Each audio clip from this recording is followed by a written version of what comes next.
just from a sports point of view, I'd also want to ask about mindset. And we constantly traveling, we're constantly playing, and mental fatigue, physical fatigue, emotionally we're away from family and friends, and there's a lot of things that go on in the mind. Like you said, there's a lot of balls juggling, but it does happen. What could we do to maybe keep ourselves a little bit more calmer in our heads? I Why, know why are you so unambitious? Why are you saying little bit more calmer? I'll start with little and then I'll keep, like your campaign, it has to build. So Now, let's look at it this way. You keep your hand here. If you wish, does it stay here or does it jump all over the place? just jump all over. It does? Sometimes. Then you will get bolder. Your hand must stay right there where you want it, isn't it? Hand stays, but here. No, hand, we're talking about the hand. Yeah. Your hand, you're able to keep it right here. If you want, it'll go here, if you want, it'll go here, if you want, it'll go here. Suppose your hand became like this, it's jumping all over the place. Suppose my hand jumps all over the place, they would think I have some kind of an ailment, isn't it? Hand jumping? Maybe that Mr. Parkinson visiting us or something. So, we have to look at this. Unfortunately, in these societies, we think mind jumping all over the place is normal. It's not normal. That's not the way human mind is made. There are some fundamental aspects which there's no time or space to explore those things here, but we must understand this much. This body and this mind must take instructions from you, isn't it? No? Your body and your mind. If it doesn't take instructions from you, this body and this mind, it's more a nuisance than help. Yes? It is more of a nuisance than help. Right now, people are trying to manage the nuisance. As you said, if it becomes little less nuisance, I'm happy. No, it need not be a nuisance. See, the reason why you physically train is so that your body doesn't come in the way, isn't it? See, the idea of training is not to put your body out there, that when I'm performing activity, my body is not in my way, it's not my tripping point. My body is behind me, supporting me, not knocking me down. That's the idea of physical training. Similarly, there should have been substantial mental training, but training means people are having a psychologist. That is when you're ill. Hello?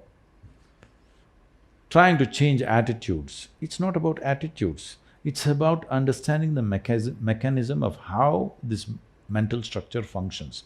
As physiology functions, the psychological framework functions with a certain parameters.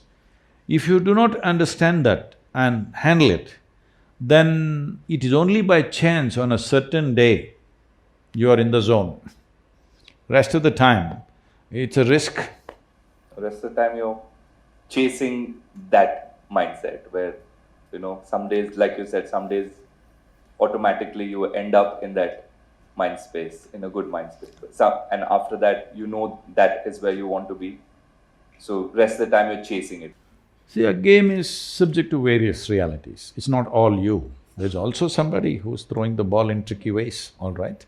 It's not all you. You're only 50%. The other 50% is there all over the place. So that 50% must happen. You cannot do 100%. Even if you're as brilliant as you can be, you could be gone first ball. That's the nature of the game, all right? If that nature of the game is removed, then there's no game. If every time you can hit it, then there's no game. You cannot hit it, that is the game, isn't it? So leaving that part, this 50%, which is your 100%, that must happen every day, even if you change your underwear. I'm saying, whatever that lucky charm that you have, for somebody it may be some kind of a pendant, somebody it's a mantra, somebody else it's an underwear, it doesn't matter what the hell it is, but you're trying to hang on to something to create some kind of a mental sense of confidence. There are two ways to work. Either you can work with confidence or you can work with clarity. See, right now, if I ask you to walk from here to there, or anybody, if I ask them to walk from here to there, they will walk up and down, no problem. Why? It's clear, the lights are on. Suppose we switch off the lights and make this hall pitch dark. If I ask them to walk, now they will struggle. Why? Now they need confidence to take the next step. Why? Because there is no clarity. So people think confidence is a substitute for clarity. It is not. What you need is absolute clarity, not confidence. With confidence, sometimes it may work by chance. It's like, let's say you want to cross the highway where traffic is moving at a certain speed.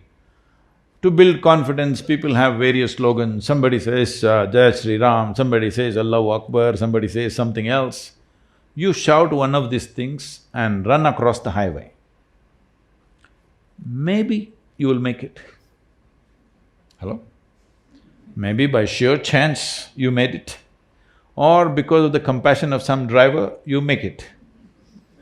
But if you try every day, we know where to pick you up, for sure, isn't it? So similarly, when a bowler bowls a ball, you close your eyes and hit it. Maybe it'll go for a sixer.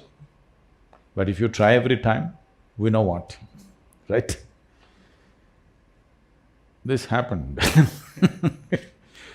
An American lady came to Bangalore. This was… now those auto rickshaws have gone down. At that time, auto rickshaw was the fastest thing going on the Bangalore roads. It felt fast because it made a lot of noise. It was doing only 40–45 kilometers per hour, but because of the way they drove on three wheels, it felt like it's a Formula One or something. So, this lady came and this guy is just driving to impress this foreign lady who's come to the city. He's trying to impress her with his skills of driving, and he's going through everything, and so two buses are coming, he goes boom in between, and she just screams and yells, and all this happened. Then after she got down, she asked him a particular moment when those two buses came, how did you make it? There was hardly any space. He said, I closed my eyes.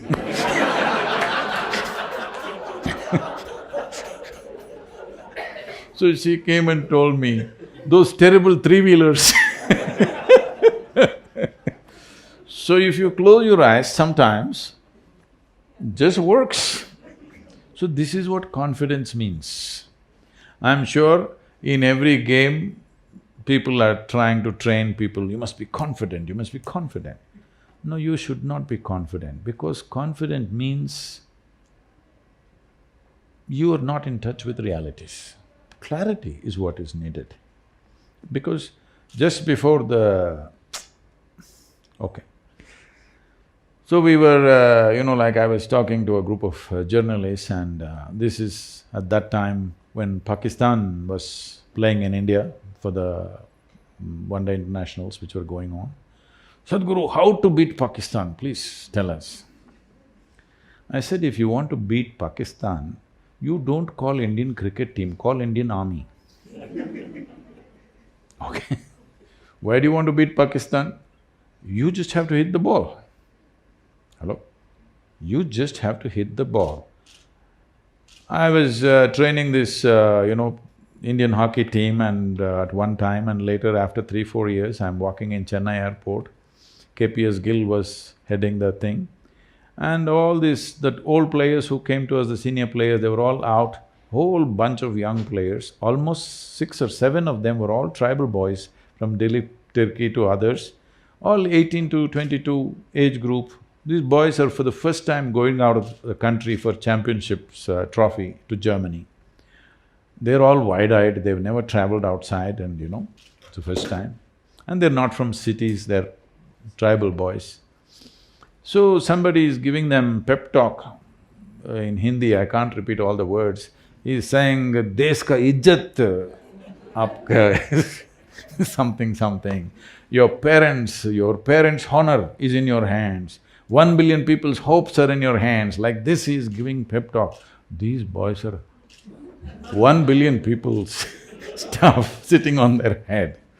Then I was passing by, KPS Gill saw me and said, Sadhguru, can you say something to the boys for the first time they're going out of the country? So I said, see, you know how to play hockey? They said, yes. I said, I don't think you know how to play hockey. You don't know how to play hockey, that's why you're looking like this. You're looking like this because you obviously don't know how to play hockey. No, we know how to play hockey, suddenly their pride. I said, if you know how to play hockey, first thing is forget the 1 billion people, forget your maa-baap business. There's only one thing, the damn ball should be in the opposite goal, that's all you know. You need lust for this. You just need lust to put the ball in the goal, that's all you do. You don't count how many goals I've put, that's not your business. There are professional people hired to keep the score. Why are you keeping the score? Your business is a ball at a time, isn't it?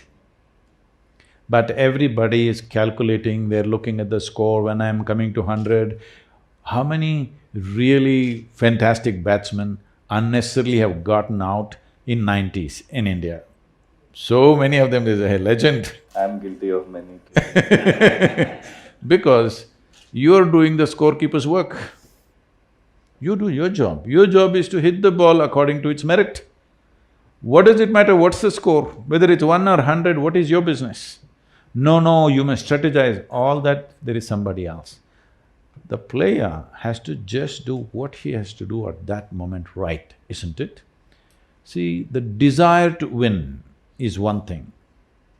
Everybody wants to win in their life, not just in a game. Everybody wants to win, everybody has a desire to be successful.